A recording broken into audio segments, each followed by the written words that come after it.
இங்கே மீனாவுக்கு பூக்கடைக்காரங்க ஃபோன் பண்ணுறாங்க. இந்த மாதிரி சிந்தாமணி வந்து சொல்கிறாங்க, உங்களுக்கு பூ கொடுக்கக்கூடாது வைக்கக்கூடாதுன்னு சொல்கிறாங்க. அப்படி பூ கொடுத்தீங்கன்னா அவ்வளோதான், நான் 30 வருஷமாக உங்கள்கிட்ட பூ வாங்கிட்டு இருக்கேன், நம்ம நான் வாங்க மாட்டேன்னு சொல்கிறாங்க. மீனா, நீங்கள் இப்போ தான் தொழில் பண்ணுறீங்க, அந்த சிந்தாமணி அப்படி இல்லை, 30 வருஷமாக தொழில் பண்ணுறாங்க. அதனால் நீங்கள் வேறு கடையை பார்த்துக்கிடுங்க. நான் உங்களுக்கு கொடுத்தோம்னா அந்த சிந்தாமணி என்கிட்ட பூவே வாங்க மாட்டேன்னு சொல்கிறாங்க. அது நல்லா இருக்காது அப்படிங்கிறாங்க. என்னென்ன எப்படி சொல்கிறீங்க திடீர்னுட்டு? நாளைக்கு டெக்கரேஷன் ஆர்டர் இருக்குன்னா இன்றைக்கி போக முடியாதுங்கிறீங்க, நான் எங்கனே போக முடியும்? நீங்கள் முன்னாடியே சொல்லியிருந்தா நான் வேறு ஆள்கிட்ட வாங்கியிருப்பேன் நானே அப்படிங்கும்போது, ஏம்மா மன்னிச்சுக்கோமா அப்படின்னு சொல்லி ஃபோனை வச்சிடுறாங்க. இங்கே முத்துக்கிட்ட மீனா சொல்கிறாங்க, ஏங்க பூக்கடைக்காரங்க திடீர்னு எனக்கு பூ தர மாட்டேன்னு சொல்கிறாங்க, அந்த சிந்தாமணி சொல்லிட்டாங்களா நம்மளுக்கு பூ கொடுக்கூடாதுன்னு சொல்லிட்டு அப்படிங்கும்போது, மீனா என்ன மீனா எப்படி சொல்கிற?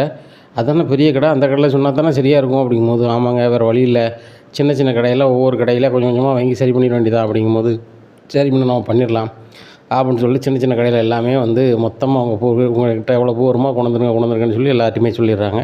சரி நான் தந்துடுறோம், நீங்கள் தான் எடுத்து போய்க்கணும் அப்படிங்கிறாங்க. சரி அப்படின்னு சொல்லிட்டு வண்டிக்காரங்க கால் பண்ணுறாங்க. மொத்த கடையில் பூ எடுக்கணும்னு சொன்னோம்னா அந்த கடைக்கு போக வேண்டாம், சின்ன சின்ன கடைகளில் வந்து வரிசையாக நாங்கள் சொல்லியிருக்கோம் அந்த கடையில் எடுக்கணும் அப்படிங்கும்போது, ஆனால் தப்பாக நினச்சிக்காதீங்க, சிந்தாமணி வந்து பார்த்தாங்க, அவங்க ரொம்ப நாளாக தொழில் பண்ணிக்கிட்டு இருக்காங்க, அவங்களுக்கு தான் வண்டி அப்பப்போ போகவும் வரும். நீங்கள் திடீர்னு ஒரு பெரிய விலை எடுத்துருக்கீங்க, அந்த விலைக்கு நாங்கள் வண்டி கொண்டு போனோம் அப்படின்னா கண்டிப்பாக சிந்தாமணி அடுத்தாப்புல எங்களை கூட மாட்டாங்கண்ணே, எங்கள் பொழப்பெல்லாம் போயிடும், அதனால் லாய்க்கூடாதுண்ணே அப்படிங்கிறாங்க. எங்கள் முத்துக்கு என்ன செய்யனே தெரில, மீனாட்டை எப்படி சொல்லி புரிய வைக்கிறது? நம்ம எப்படியாவது அந்த ஆர்டரை முடிச்சாகணுமே, நம்ம காரு 8 கார்லேயும் கொண்டு போனாலுமே அது நடக்காத, என்ன பண்ணுறது? இது வேறு பெரிய ஆர்டரில் ஏகப்பட்ட பூ டன் கணக்கில் கொண்டு போகணுமே, என்ன பண்ணுறதுன்னு சொல்லி முடிக்கிறாரு. அப்போ தான் ஒரு யோசனை வருது. ஊரில் ஒரு அண்ணன் பெரிய லாரி கம்பெனி வச்சுருக்காரு, அவர்கிட்ட பேசணும்னு சொல்லிட்டு, மரிமுத்தனே எப்படி இருக்கீங்க அப்படிங்கிற. முத்து சொல்லப்பா அப்படிங்கிறாங்க. ஆனால் உங்கள் லாரி கொஞ்சம் தேவைப்படுது அப்படிங்கும்போது, தம்பி எடுத்துகிட்டு போ, ஆனால் உங்கள்கிட்ட வண்டி ஓட்டுறவங்க இருக்காங்களா, அவங்கள வர சொல்லுங்கள், அவங்களுக்கு என்ன சம்பளமாக கொடுத்துருந்தேன், வாடகை என்னமாக கொடுத்துருந்தேன் அப்படிங்கும்போது சொல்லுதுன்னு தப்பாக நினச்சிக்காதப்பா, என் பையன்மார் பூரா படிச்சுட்டாங்க, படிச்சுன்னு தொழில் பார்க்க ஆளே கிடையாது, வேலைக்கு வந்தவங்ககிட்டையும் ஏட்டி பூட்டி பேசி தொழில் ஒன்றத்துக்காகவும் ஆக்கிட்டாங்க. 7-8 லாரி வண்டி வீட்டில் தான் நிற்குதப்பா, ஓட்டத்துக்கும் ஆள் இல்லை, ஒன்றும் இல்லை. என்ன எனக்கு தான் வயசாகி போச்சு, என்னாலும் ஒன்றும் பண்ண முடியல, நீ வேணால் வண்டி எடுத்துகிட்டு போ, எடுத்துகிட்டு போய் அந்த லோடை எடுத்துக்கொண்டு அங்கே இறக்கு, அதுக்கு நீ வாடகை கொடுத்தாலும் சரி தான், இல்லை என்ன போட்டாலும் சரி தான், ஒன்றும் ஒரியலப்பா அப்படிங்கிறாங்க. என்னென்ன எப்படி சொல்கிறீங்க? அவ்வளவு தொழில் பண்ணி அவ்வளோ பேருக்கு வேலை கொடுத்தீங்க வச்சிங்க, இவ்வளோ பெரிய பொருளாதாரம் பெரிய பேரு புகழும் அதில் தானே வந்துச்சு அப்படிங்கும்போது, தம்பி எல்லாமே இந்த தொழிலேருந்து தான் வந்துச்சு, இந்த தொழிலில் சொல்லி நீ சொன்னால் தான் தெரியும், அப்படி உள்ள நான் இப்படி ஐட்டம் பற்றியா அப்படிங்கிறாங்க. சரி நான் வண்டி எடுத்துக்கிறேன் சொல்லிட்டு மீனாட்ட சொல்கிறாங்க. மீனா, லோக்கலில் ஒரு வண்டி வராதுன்னு சொல்லியாச்சு, அதனால் பாட்டி ஊரில் போய் தான் அந்த வண்டி எடுத்து வரணும் அப்படிங்கும்போது, எங்கே இப்போ நாளைக்கு கொண்டு போனால் இன்றைக்கி எடுத்து வரணுங்களா அப்படிங்கும்போது, மீனா நான் கிளம்புறேன், இப்போ வண்டி எடுத்து வரேன் அப்படின்னு சொல்லிட்டு மருமந்திரன்ட்ட பேசி வண்டியை எடுத்து வராங்க. அந்த டெக்கரேஷன் ஆர்டருக்கு பூவெல்லாம் வந்து வரிசையாக கலெக்ட் பண்ணுறாங்க. கலெக்ட் பண்ணி அந்த இடத்துக்கு கொண்டு சேர்க்காங்க. அப்போ சிந்தாமணி ஃபோன் பண்ணுறாங்க. சரி வண்டியை இப்போ வெளியூர்லேருந்து வண்டி கொண்டு வந்துட்டேன், சின்ன சின்ன கடையெல்லாம் பூ வாங்கிட்டேன், உங்களுக்கு வேலைக்கு ஆள் வேணும்ல, ஆள் இப்போ யார் வருவான்னு ஃபோன் பண்ணி கேளு அப்படின்னு. முத்துக்கு ஒன்றும் விடலை. அப்போ வேலையாட்களை பூரா வரவிடாம ஆகிட்டாங்களா அப்படின்னு சொல்லிட்டு முத்து எல்லோரும் கால் பண்ணுறாங்க. யார் நம்பரும் போக மாட்டாங்குது. அங்கே சிந்தாமணி எல்லார்ட்டையும் பேசி, இந்த மாதிரி மீனா கூட இந்த வேலைக்கு மட்டும் போனீங்கன்னா அவ்வளோதான் அப்படின்னோன்னா, ஆகா சிந்தாமணி பொல்லாத ஆள், நம்ம போனோம்னா நம்ம வீட்டுக்கு எதுவும் உரி வந்துடக்கூடாதுன்னு சொல்லி அவங்க வீட்டு சொல்ல கேட்டு யாரும் வரலை. இங்கே மீனா ரொம்பவே அழுகுறாங்க. ஏன் மீனா அழுகுற? உனக்கே ஏற்கனவே உடம்பு சரியில்லை, நீ என்னையை வந்து அப்படி செய்ய இப்படி செய்யன்னு சொல்லதுக்கு தான் வந்த, நீ வந்து இப்போ இங்கே நெஞ்சிக்கிட்டு இருக்க அப்படிங்கும்போது, ஏங்க வேலைக்கு வர ஆள் வரலன்னா என்னங்க பண்ண முடியும் அப்படிங்கும்போது, இங்கே பாரு மீனா, அந்த சிந்தாமணி வந்து நம்மளுக்கு வேலைக்கு வரவங்கள நிப்பாட்டிட்டாங்க அப்படி தானே, அந்த சிந்தாமணியால் நிறைய பேர் வேலை இல்லாமல் உட்காந்துருக்காங்க, சிந்தாமணியால் நான் தூக்குறேன், இரு பாட்டில் இரு அப்படின்னு சொல்லி சிந்தாமணி ஆளை பார்க்க போகிறாங்க. போனோடனே, என்ன தம்பி நீ வந்திருக்க, உங்கள் பொஞ்சாதியால் எங்களுக்கு பொழப்பே போச்சு, ஏகப்பட்ட வேலை நின்று போச்சு, சிந்தாமணிக்கு உங்களுக்கும் ஆகாது, ஆனால் நாங்கள் என்ன தம்பி செய்வோம், எங்கள் வேலைலாம் போச்சு அப்படிங்கும்போது, அக்கா எங்களால் உங்கள் வேலை போகாது, எங்களுக்கு நீங்கள் வேலைக்கு வரணும், உங்களுக்கு அங்கே என்ன சம்பளமோ அதோட டபுளாக தந்துடுறாங்க அப்படிங்கும்போது, ரொம்ப சந்தோஷம் தம்பி, எத்தனை பேர் தம்பி வேணும் அப்படிங்கும்போது, எங்களுக்கு ஒரு 20 பேர் வேணும் அப்படிங்கும்போது, தம்பி சரியான நேரத்துக்கு வந்தீங்க, நாங்களும் வேலை இல்லாமல் இருந்தோம், அந்த 20 பேர் வாரோம் அப்படின்னு சொல்லிட்டு 20 பேர் வந்துடுறாங்க. இங்கே முத்து மீனாவும் கூப்பிட்டு போய் அந்த டெக்கரேஷன் ஆட்டம் ரொம்ப சூப்பராக முடிச்சிடுறாங்க. இங்கே சிந்தாமணிக்கு என்ன சந்தோஷம்னா, வேலைக்கு ஒரு ஆளும் போகல, மீனாவாலையும் முத்துவாலையும் கண்டிப்பாக செய்ய முடியாது, எப்படியும் கம்பெனிக்காரங்க நாளை பண்ண நம்மகிட்ட தான் வந்தாகணும், நம்ம பெரிய ஒரு வியாபாரி பெரிய டெக்கரேஷன் பண்ணிக்கிட்டு இருக்கோம், இவன் புதுசாக வந்து இந்த மீனா வச்சுருவாளோ அப்படின்னு சொல்லிட்டு இவங்க நினச்சிட்ருக்காங்க. அந்த டெக்கரேஷன் ஆட்டை சூப்பராக முடிச்சுட்டு பணத்தையும் வாங்கிடுறாங்க. வாங்கினோன்னே மீனா சொல்கிறாங்க, ஏங்க இந்த சிந்தாமணி வீட்டுக்கு வண்டியை விடுங்க அப்படிங்கிறாங்க. நேராக சிந்தாமணி வீட்டுக்கு போகிறாங்க.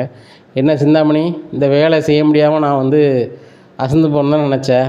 எனக்கு சப்போர்ட்டாக என் வீட்டுக்காரர் இருக்கார், அதனால் எதுலேயுமே என்னை தோக்க விட மாட்டார், நானும் தோக்க மாட்டேன் அப்படிங்கிறாங்க. இதை கேட்ட சிந்தாமணி, ஏய் என்னடி நினச்சிட்ருக்க அப்படிங்க. என்ன நான் நினச்சிருக்கேன், நான் தான் கேட்கணும்.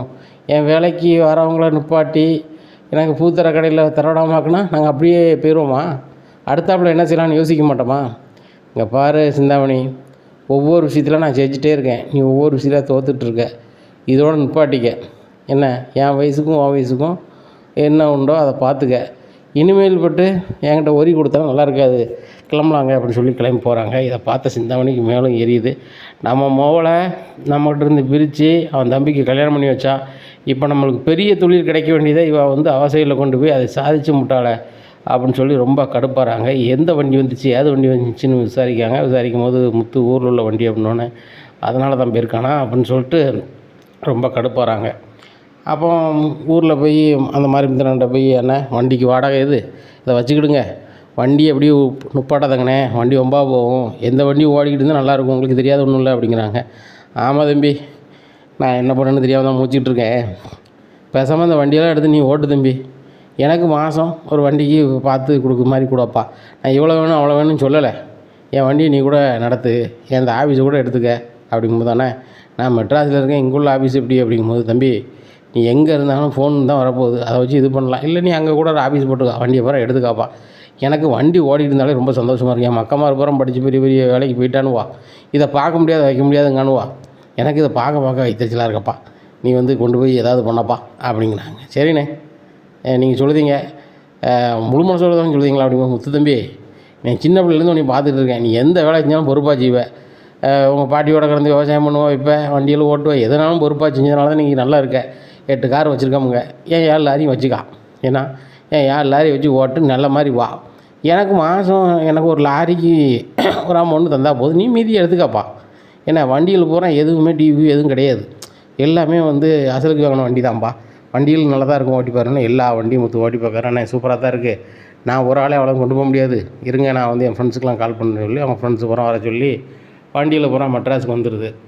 வந்தோடனே வீட்டுக்கு முத்து வர்றாரு, அப்பா அப்படிங்க, என்னடா அப்படிங்கும்போது, அப்பா 2 பெரிய சந்தோஷம்ப்பா அப்படிங்கிறாங்க. இதை கேட்டால் அண்ணாமலை, ஒரு வேளை மீனா மாசமாக இருப்பாளோ அதை தான் வந்து சொல்லுவானோ அப்படின்னு சொல்லிட்டு, என்னடா முத்து அப்படிங்கிறாங்க. இல்லைப்பா, மீனாவும் நானும் அந்த பெரிய டெக்கரேஷன் ஆர்டரை வந்து செய்ய முடியாதுன்னு அந்த சிந்தாமணி நினச்சாங்க, அதையும் தாண்டி ஜெயிச்சிட்டோம்ப்பா, பிடிப்பா காசு அப்படின்னு சொல்லி 20 லட்ச ரூபாயை கையில் கொடுக்காங்க. அண்ணாமலை சொல்கிறாங்க, டேய் முத்து, நீனும் மீனாவும் ஜெயித்த பெரிய காசு இதுடா, உங்கள் வேலைக்கு கிடைச்ச இது வெகுமதி, சரி ரைட்டு, வேலைக்கு வந்தவங்க வச்சவங்களாம் கொடுக்கணும்ல அப்படிங்கப்பா, அதெல்லாம் கொடுத்து போகதான்பா, 28 லட்ச ரூபா பேசியிருந்தோம், 8 லட்ச ரூபா எல்லா செலவும் போச்சு, போக 20 லட்ச ரூபா நிற்குப்பா அப்படின்னோடனே விஜயாவும் மனோஜும் வாயாக புழக்காங்க, ஒரு வேலையில் 20 லட்சமா அப்படின்னு சொல்லிட்டு. இங்கே உடனே அண்ணாமலை அம்மா, டே அண்ணாமலை, இந்த முத்து தம்பி நல்லாவே வந்து வேலை செய்கிறாமல, நல்ல பையனாக இருக்கானே அப்படின்னு சொல்லி பேசுகிறாங்க. உடனே அவன் பாட்டி அப்படிங்கிறாங்க, சரி சரி நான் போய் ரெஸ்ட் எடுக்கேன் அப்படின்னு சொல்லி அவங்க போயிடுறாங்க பாட்டி. இப்போ அண்ணாமலை சொல்கிறாங்க, டே மாடியில் வேலை நடக்கு, அந்த மேஸ்திரியை கூப்பிட்டு அவங்களுக்கு கொஞ்சம் காசை கொடுத்துருவோன்னு சொல்லி மேஸ்திரியை கூப்பிட்டு கொடுத்துருவோன்னு சொல்லி ஃபோன் பண்ணி சொல்லுதாங்க. அப்போ இன்னொரு சந்தோஷம்பா அப்படிங்க, என்ன அப்படிங்கிறாங்க. அம்மா எல்லாருமே வெளியே வரணும்பா அப்படிங்கிறாங்க. ஏங்க நாங்கள் எதுக்குங்க வெளியே வரணும், இவன் பவுஸ் அங்கே வெளியே காட்டுவானோ, நாங்களாம் வர முடியாது வைக்க முடியாது அப்படிங்கிறாங்க. மனோஜ் சொல்லுதார், ஆமாப்பா இந்த 20 லட்ச ரூபாலாம் பெரிய காசு கிடையாது, நான் பாருங்கள் கோடிக்கணக்கில் சம்பாதிக்க போகிறேன் அப்படின்னா, அண்ணாமலை கொஞ்சம் நிப்பாட்டு, அவன் எதுக்கு விடுதான்னு பார்ப்பான் அப்படிங்கிறாங்க. வெளில போகிறாங்க, 7 லாரி வரிசையாக எனக்கு வீட்டுக்கு வெளியே. இதை பார்த்துட்டு அண்ணாமலை, என்னடா முத்து 7 வண்டி நிற்குது அப்படிங்கும்போது, ஏங்க இந்த வண்டி நம்ம வீட்டு முன்னாடி நிற்கதா காமிக்கிறது கூட்டி வந்துருக்கானே, வேணா சின்ன பையனாங்க வண்டியெல்லாம் பார்த்தோன்னே சந்தோஷப்படுறதுக்கு அப்படிங்கும்போது, ஏம்மா இந்த வண்டி எல்லாமே நம்ம வண்டி தான் அப்படிங்க. நம்ம வண்டியா அப்படிங்க. ஆமாம், இந்த வண்டி எல்லாமே நம்ம தான் ஓட்ட போகிறோம் அப்படிங்கிறான். இதை கேட்டால் நம்மளை என்னடா சொல்கிற அப்படிங்கும்போது, இப்போ எனக்கு தெரிஞ்சவர் நம்ம ஊரில் இருக்கார்லப்பா, அவர் லாரி கம்பெனி வச்சுருந்தார், அவர் நல்லாவே நடத்திக்கிட்டு இருந்தார், அவருக்கு வயசாகி போச்சு, அவன் மக்கமாரி நல்லா படிச்சுட்டா தொழில் வேண்டாம், நீங்கள் எங்களோட சும்மா இருங்கன்னொன்னே அவருக்கு என்ன செய்யனே தெரில. நான் மீனா தொழிலுக்கு வண்டி எடுத்து வந்தேன், ஒரு வண்டியை, அப்போ மீதி வண்டியை நீனும் ஓட்டப்பா, மாதம் மாதம் ஒரு நாள் முடிஞ்சதை கொடு அப்படின்னு சொல்லிட்டாருப்பா, அதனால் இது புதுசாக ஒரு பிஸ்னஸ் பண்ணலான்னு பார்க்கம்பா அப்படிங்கும்போது, டே முத்து உன்னை நினச்சா ரொம்ப பெருமையாக இருக்குடா, உனக்கு சரியாக படிக்க வைக்க முடியலை, உனக்குன்னு நான் எதுவும் செய்யலை, செய்யவும் விட மாட்டாங்க, இப்படி இருக்கும்போது நீனா முன்னேறி வர ரொம்ப சந்தோஷமாக இருக்குது, மீனா தொழிலில் டெக்கரேஷனில் நல்ல நிலைமைக்கு வரா, நீ உன் கார் தொழிலில் நல்லா வர, எனக்கு ரொம்ப ஆனந்தமாக இருக்குடா அப்படிங்கிறாங்க. இதை கேட்ட விஜயாவுக்கு ஒன்றும் ஓடலை. ரூமுக்குள்ளே வசன்னு போகிறாங்க. ஏய் மனோஜ் ஓடா அப்படிங்கிறாங்க. அம்மா அப்படிங்கிறாங்க. நீ அம்மானு கூப்பிட்றாத, பாரு அந்த முத்தை, நான் பெருசாக அவனை படிக்க வைக்கல, எல்லாம் பண்ணலை. இன்றைக்கி அவன் ஒவ்வொரு தொழிலாக பண்ணி ஜெயிச்சிக்கிட்டே இருக்கான். அந்த மீனா பூ கட்டுதோ 50க்கும் 100க்கும் கட்டுதோ அப்படின்னு நானும் பேசியிருக்கேன், நீனும் பேசியிருக்கேன், எல்லோரும் பேசியிருக்காங்க. இன்றைக்கி பாரு, ஒரு நாள் வேலையிலே அவன் 20 லட்சம் மேலே சம்பாரிச்சுட்டு வந்து நிற்கா. அவன் இத்தனை லாரியில் ஓனராக வந்து நிற்கான், 8 கார் வச்சுருக்கான். போகிற போக்க பார்த்தா அந்த வீட்டில் உனக்கு மறுவாதியாக இருக்காடா. அவன் சொல்லுதுங்க கேளு, ஒழுங்கு மரியாதையாக அந்த ரோகிணிக்கு உனக்கும் சம்மதம் இல்லைன்னு சொல்லிவிட்டு ஒரு பணக்கார பிள்ளைய பார்த்து கல்யாணம் பண்ணலாம் நடக்கவே நடக்காதுடா அப்படிங்கும்போதுமா, கண்டிப்பாம்மா நான் என்னென்ன போய் பார்க்குறேம்மா அப்படின்னு சொல்லிட்டு கிளம்பி நேராக ரோகிணி வீட்டுக்கு போகிறாங்க. ரோகிணி வெளியே வா அப்படிங்கிறாங்க. என்ன விஷயம் அப்படிங்கிறாங்க. வெளியே வா அப்படிங்கிறாங்க. நீ உள்ளவா மனோஜ் அப்படிங்கிறாங்க. இல்லை நான் உள்ளலாம் வரல, எனக்கு உனக்கும் சம்மதம்னு முதல்ல வந்து எழுதி கொடு அப்படிங்கிறாங்க. கொடுக்க முடியாது அப்படிங்கிறாங்க. அப்போ எதுக்கு 5 லட்சத்தை கை நீட்டி வாங்கினேன் அப்படிங்கிறாங்க. உடனே எல்லோரும் பக்கத்து வீட்டுக்காரங்க எல்லாருமே பார்க்குறாங்க. நாங்கள் இங்கே வாங்கினேன், நீ தான் வச்சுட்டு போனேன் அப்படிங்கும்போது, இங்கே பாரு ரோகிணி, 5 லட்சத்தை வாங்கிட்டல, எனக்கு எழுதி கொடு. என் தம்பி முத்தே பெரிய பெரிய தொழில் பண்ணதுக்கு இது பண்ணிக்கிட்டு இருக்கான். நான் வந்து அவன் முன்னாடி வந்து ஒன்றும் இல்லாமல் இருக்கணுமா வைக்கணுமா அப்படிங்கும்போது, இங்கே பாரு மனோஜ், நான் உன்னோட வந்துட்டேன், நீ கண்டிப்பாக பெரிய ஆள் ஆயிடுவ அப்படிங்கிறாங்க. நான் ஏற்கனவே பெரிய ஆள் ஆக தான் போகிறேன், நீ வந்து உனக்கு எனக்கு சம்மந்தம் இல்லைன்னு இது பண்ணு அப்படிங்குவாங்க. மனோஜ் நீ எப்படி ஆவ, உனக்கு தான் ஒரு யோசனையும் தெரியாத, என்ன நான் இருந்தால் தானே நீ ஜெயிப்பேன் அப்படிங்கும்போது, ஆல்ரெடி நான் ஜெயிச்சிட்டேன் அப்படின்னு சொல்லி ஒரு ஃப்ளோவிலே சொல்லிடுறாங்க. ஜெயிச்சிட்டியா அப்படிங்க. ஆமாம் ஜெயிச்சிட்டேன், இந்த மாதிரி நான் பெரிய பணக்கார பிள்ளைய கல்யாணம் பண்ணிட்டேன், இப்போ நீ இருக்குன்னு தெரிஞ்சால் வந்து என் வாழ்க்கை நான் சரியாக வாழ முடியாது, எனக்கு அந்த கோடிக்கணக்கான பணமும் வராது, அதனால் உனக்கு எனக்கு சம்மந்தம்னு ஒரு பேப்பர் எழுதி கொடுக்கலன்னு அவ்வளோதான் அப்படிங்கிறாங்க. இதை கேட்ட ரோகிணி அம்மா எல்லோரும் முழிக்கிறாங்க, பக்கத்தில் இருக்க எல்லோரும் முழிக்கிறாங்க. ரோகிணி இனிமேல் நீ சும்மா விடாத, இவன் தான் உன் வீட்டுக்காரன் உங்ககிட்டே வந்து திமிரில் பேசுதான், நேராக ஸ்டேஷனுக்கு போ, இவனை தூக்கி உள்ளே வைப்பாங்க, அதுக்கப்புறம் சரி வந்துடுவான் அப்படிங்கிறாங்க. இதை கேட்ட ரோகிணி ஆமாம் நான் ஸ்டேஷனுக்கு தான் போகிறேன் அப்படிங்கிறாங்க. ஆஹா, எங்கள் அம்மா சொன்னாங்கன்னா கோளாறுல வந்து பேசணும், இப்போ வந்து இப்படி ஆகி போச்சு அப்படின்னு சொல்லி, ரோகிணி இன்னும் பண்ணிடாத அப்படிங்கும்போது, இன்னும் ரோகிணின்னு கூப்பிட்றாத, இன்னும் உனக்கு இருக்குது அப்படின்னு சொல்லி ஸ்டேஷனை பார்த்து போகிறாங்க. இனி என்ன நடக்கும் மனோஜ் வாழ்க்கையில் அப்படிங்கிறத பொறுத்து வந்து பார்க்கலாம். நம்ம சேனலை நீங்கள் மறக்காமல் லைக் அண்ட் சப்ஸ்கிரைப் பண்ணுங்கள். நன்றி, வணக்கம்.